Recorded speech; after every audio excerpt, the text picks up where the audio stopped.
Halo, Sobat Sejarah. Selamat datang di channel kami, tempat di mana kita akan menyelami kisah legendaris dan sejarah menarik dari seluruh penjuru Indonesia.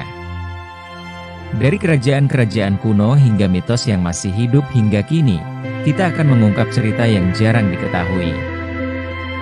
Jangan lupa untuk like, subscribe, dan aktifkan lonceng notifikasi, agar tak ketinggalan cerita seru lainnya.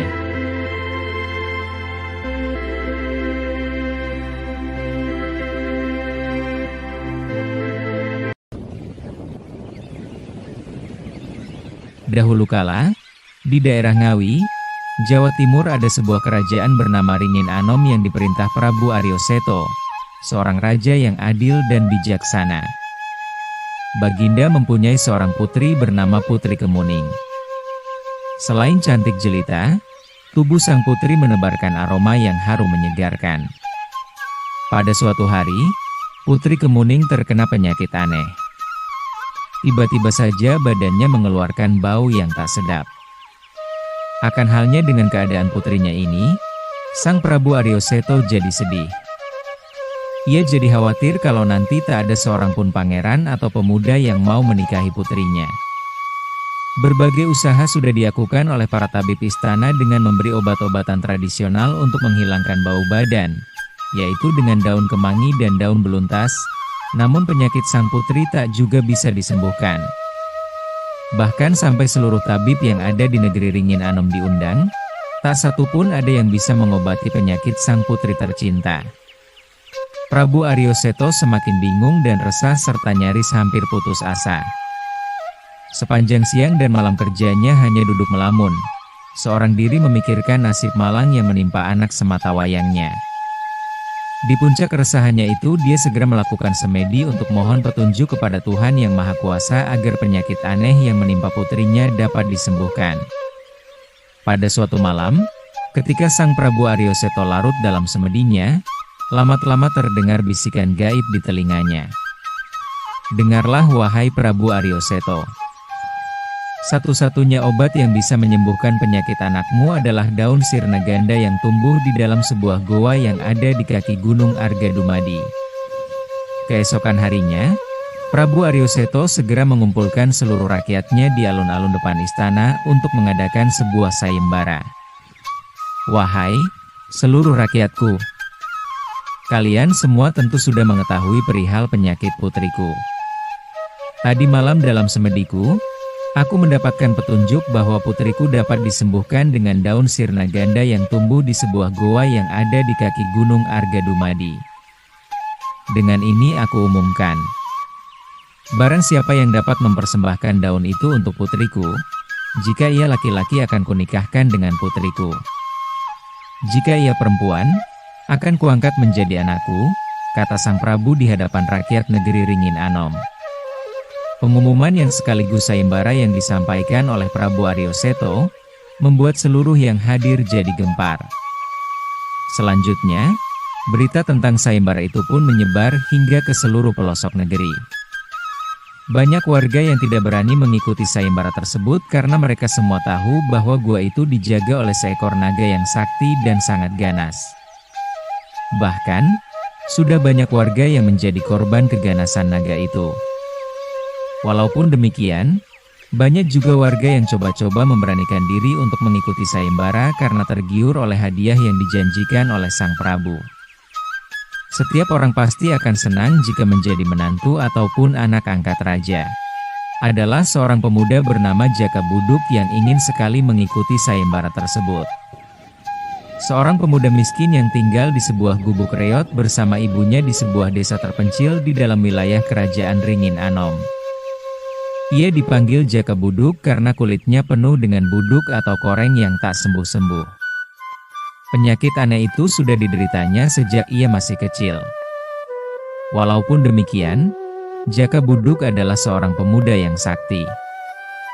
Ia sangat mahir dan gesit memainkan keris pusaka yang diwarisi dari almarhum ayahnya.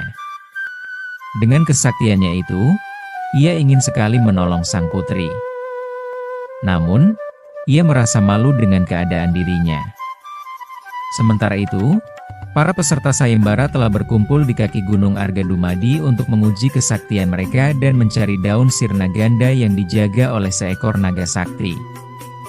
Sejak hari pertama hingga hari ke-6 sayembara itu dilangsungkan, belum satupun peserta yang mampu mengalahkan sang naga.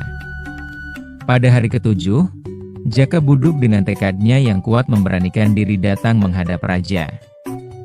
Di hadapan Prabu Aryo Seto, ia memohon izin agar diperkenankan untuk ikut dalam sayembara. "Ampun, Baginda. Izinkan hamba mengikuti sayembara untuk meringankan beban sang putri," pinta Jaka Buduk dengan suara gemetar karena ragu.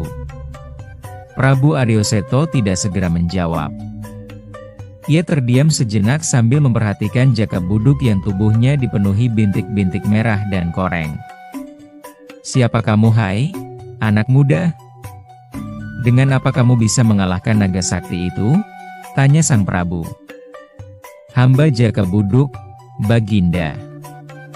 Hamba akan berusaha untuk mengalahkan naga itu dengan keris pusaka ini," jawab Jaka Buduk sambil memperlihatkan keris pusakanya. Pada mulanya, Prabu Aryo Seto sempat ragu-ragu dengan kemampuan Jaka Buduk. Tetapi, setelah Jaka Buduk memperlihatkan keris pusakanya dan tekad yang kuat, akhirnya sang Prabu menyetujuinya. "Baiklah, Jaka Buduk. Jika memang sudah mantap kehendakmu, aku restui keinginanmu. Semoga kamu berhasil," ucap sang Prabu. Jaka Buduk lalu berangkat ke Gunung Argadumadi dengan tekad membara. Ia harus bisa mengalahkan naga sakti penghuni goa, dan membawa pulang daun sirna ganda. Ketika hampir sampai di kaki Gunung Argadumadi, dari kejauhan, ia melihat semburan-semburan api yang keluar dari mulut naga sakti. Hatinya sudah tak sabar ingin membinasakan naga itu dengan keris pusakanya. Sesampainya di muka goa, Jaka Buduk melangkah pelan-pelan mendekati sang naga dengan keris pusaka di tangan kanannya. Begitu ia mendekat, tiba-tiba sang naga menyerangnya. Dengan lincah Jaka Buduk melompat mundur, tapi sang naga melanjutkan serangannya dengan semburan api dari mulutnya. Jaka Buduk mengelak ke samping kiri. Merasa serangannya tak berhasil mengenai lawan, sang naga segera menyerang Jaka Buduk bertubi-tubi membuat lawannya kerepotan, sehingga akhirnya habislah kesabaran Jaka Buduk. Ketika sang naga lengah, Jaka Buduk segera menghujamkan keris pusakanya ke kepala naga. Keris menancap di antara kedua mata sang naga. Darah memancar mengenai tangan Jaka Buduk, dan aneh, tangan Jaka Buduk yang terkena darah sang naga itu seketika menjadi bersih dan halus. Buduk atau koreng yang memenuhi kulit tangannya hilang seketika. Melihat keajaiban yang terjadi pada tangannya, Jaka Buduk jadi makin bersemangat untuk membinasakan sang naga. Dengan gesitnya, ia kembali menghunjamkan kerisnya ke tubuh sang naga sehingga darah memancar dengan derasnya. Sang naga sakti itu pun tewas seketika. Naga sakti itu pun tewas kehabisan darah. Jaka Buduk segera mengambil darah naga itu lalu mengusapkan ke seluruh badannya yang terkena penyakit buduk, koreng. Seketika itu pula seluruh badannya menjadi bersih dan halus. Tak sedikit pun koreng dan bintik-bintik merah yang tersisa. Kini, Jaka Buduk berubah menjadi pemuda yang sangat tampan. Segera Jaka Buduk masuk ke dalam goa, memetik beberapa lembar daun sirna ganda, dan kemudian membawanya ke istana dengan perasaan gembira. Sesampainya di istana, Prabu Aryo Seto kaget sekali ketika melihat Jaka Buduk kulitnya sudah menjadi bersih. Sang Prabu hampir tak percaya kalau pemuda tampan dan gagah yang datang menghadap itu adalah Jaka Buduk. Akan tetapi setelah Jaka Buduk menceritakan pengalamannya dalam mendapatkan daun sirna ganda yang dijaga oleh naga sakti, barulah sang Prabu percaya dan terkagum-kagum. Jaka Buduk kemudian mempersembahkan daun sirna ganda yang diperolehnya kepada sang Prabu. Ajaib sekali, setelah Putri Kemuning memakan daun tersebut, penyakitnya langsung sembuh dan kembali berbau harum. Selanjutnya, Jaka Buduk ditetapkan sebagai pemenang sayembara, dan dinikahkan dengan Putri Kemuning. Beberapa bulan kemudian setelah pernikahan Jaka Buduk dan Putri Kemuning, Prabu Aryo Seto meninggal dunia. Jaka Buduk dinobatkan menjadi pewaris tahta kerajaan Ringin Anom. Jaka Buduk dan Putri Kemuning pun hidup berbahagia.